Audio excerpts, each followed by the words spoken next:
esteja convosco. Ele está no meio de nós. Proclamação do Evangelho de Jesus Cristo, segundo Mateus. Naquele tempo, Jesus voltou a falar em parábolas ao sumo sacerdote e aos anciãos do povo, dizendo: O reino dos céus é como a história do rei que preparou a festa de casamento do seu filho e mandou os seus empregados para chamar os convidados para a festa, mas estes não quiseram vir. O rei mandou outros empregados, dizendo: Dizei aos convidados: Já preparei o banquete, os bois, os animais cevados já foram abatidos e tudo está pronto. Vinde para a festa. Mas os convidados não deram a menor atenção. Um foi para o seu campo, outro para os seus negócios, outros agarraram os empregados, bateram neles e os mataram. O rei ficou indignado e mandou suas tropas para matar aqueles assassinos e incendiar a cidade deles. Em seguida, o rei disse aos empregados: A festa de casamento está pronta, mas os convidados não foram dignos dela.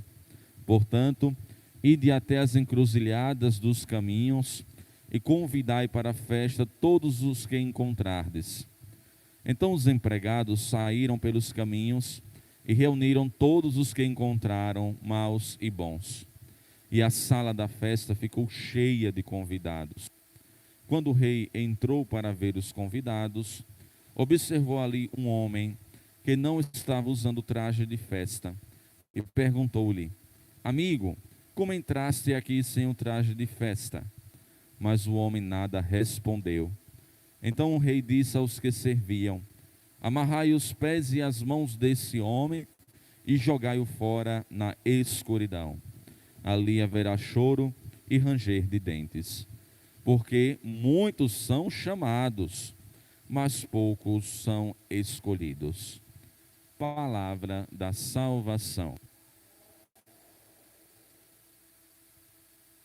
Queridos irmãos, irmãs em Cristo, nós hoje estamos celebrando a quinta-feira da 20ª semana do tempo comum. Hoje a liturgia da palavra nos traz dois textos impressionantes. O primeiro texto do livro dos Juízes, que nos traz então Jefté, que faz uma promessa que não foi tão assim pertinente, mas é promessa.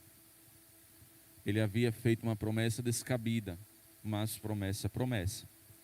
Promessa deve se cumprir, principalmente diante do Senhor. Quando as pessoas chegam até mim, dizendo que fez uma promessa e se arrependeu da promessa, é sinal com certeza de pouca fé. Promessa é promessa, tem que fazer. Não importa, principalmente diante do Senhor, diante de Deus. Palavra, promessa do Senhor sempre foi cumprida, independentemente da promessa. Ele entregou seu filho, permitiu que Cristo morresse na cruz. Imagina as nossas promessas, não é? Então a gente precisa ser fiel às nossas promessas, aos nossos propósitos, aos nossos compromissos. Que a gente possa olhar esse texto um pouco mais além, um pouco mais além. Às vezes a gente faz algum tipo de promessa e acaba, digamos assim, se arrependendo. Mas, como eu falei, promessa é promessa e precisa, né, ser cumprida, a não ser que o Senhor redirecione, a não ser que o Senhor intervenha de alguma forma. Mas é preciso cumprir, é preciso expor, né, nossa fidelidade. Então a gente precisa sempre tomar cuidado com as promessas que fazemos, né, diante do Senhor, diante de Deus.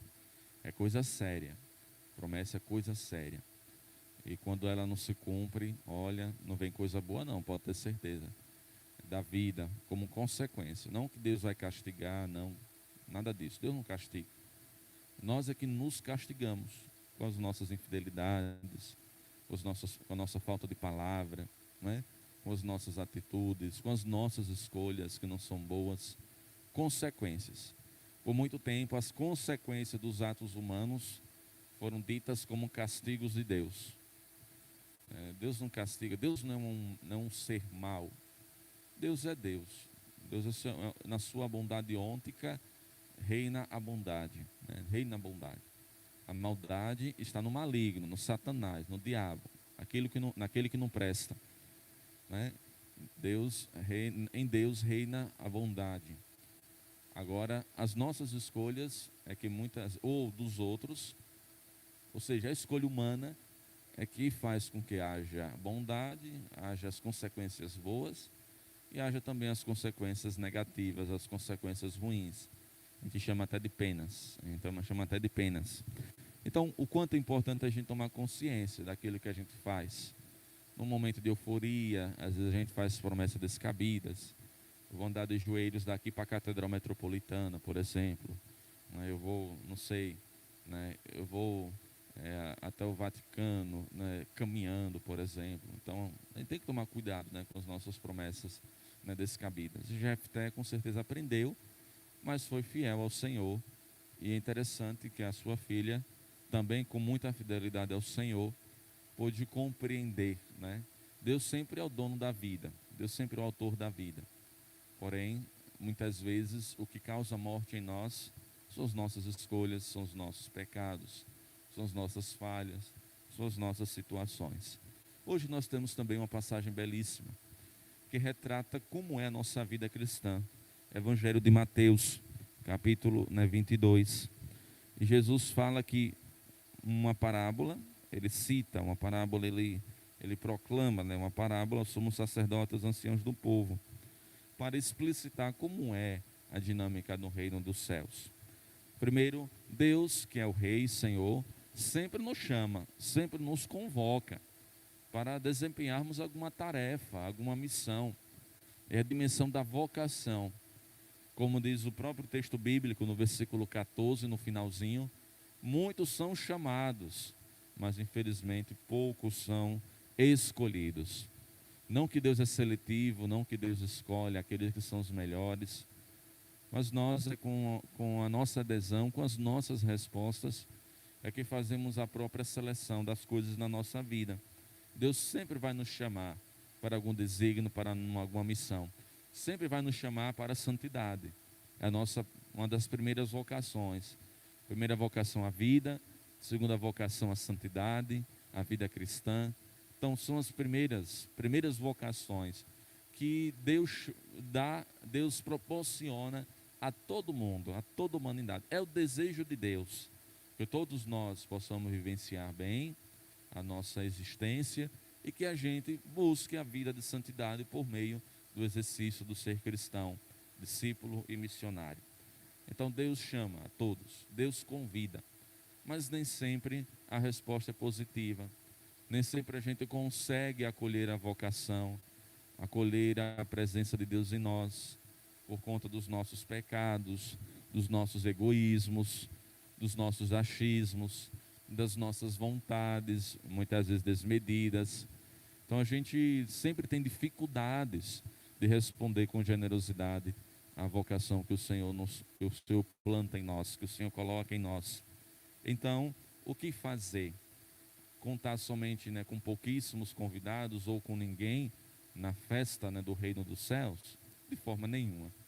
Deus então vai chamar a todos, a todas as pessoas. Primeiro ele quis formar um povo eleito, então aqui entre os primeiros convidados dessa parábola, mas o povo eleito não correspondeu, não respondeu com generosidade o chamado que o Senhor fez. Mataram uns, rejeitaram o convite de outros e assim vai.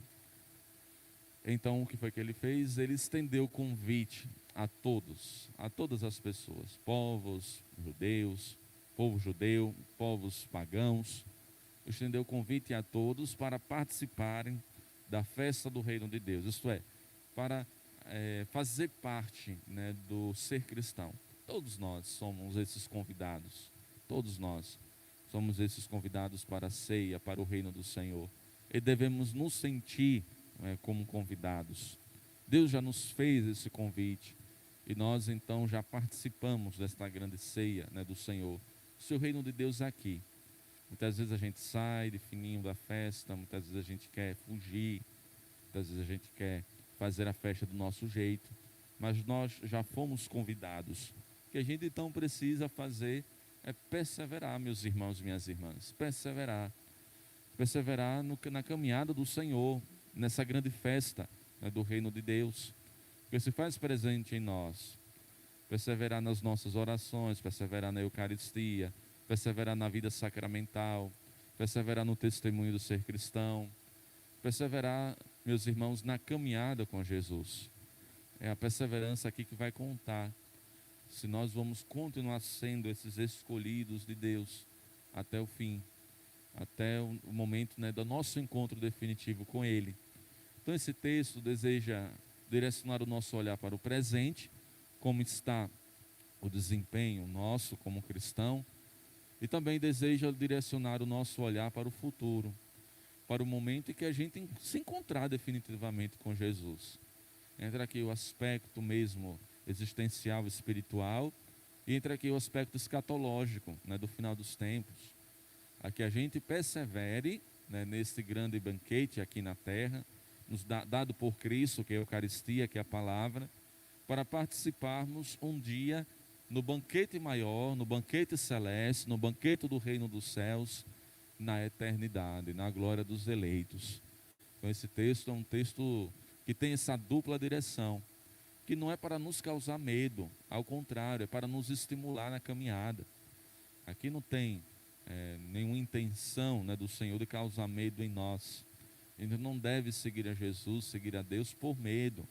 Deve seguir a Jesus com a consciência de que é a coisa certa a fazer, de combater o bom combate, né, na luta contra o mal. Estamos aí na Quaresma de São Miguel, muitos, né, estão realizando, estamos no 5º dia hoje, né, da Quaresma de São Miguel. Então, muitos estão realizando.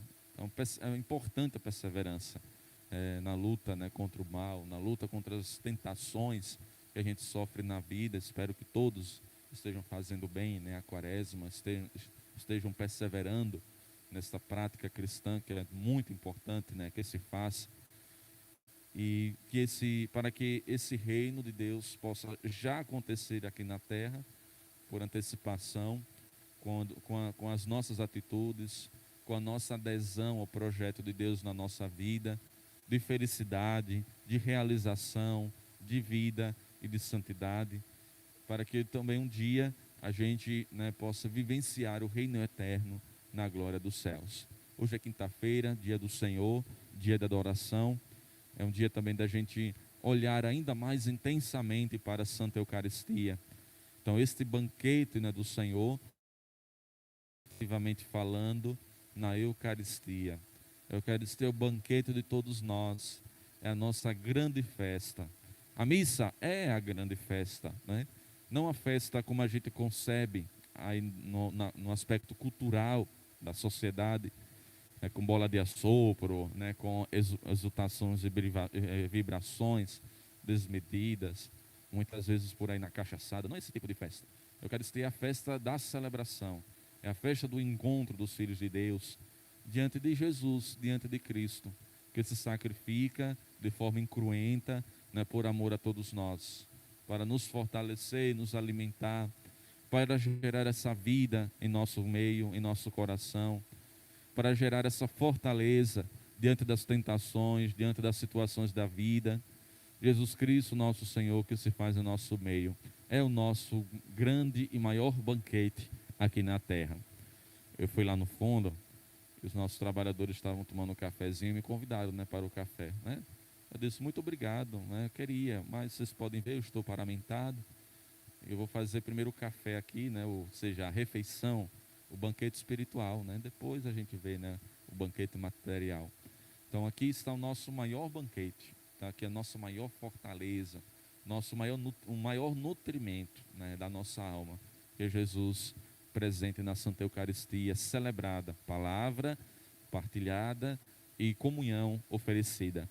Então, que a gente saiba reconhecer tudo isso, que a gente possa buscar sempre, continuar na nossa fidelidade a Deus, nos propósitos que a gente fez.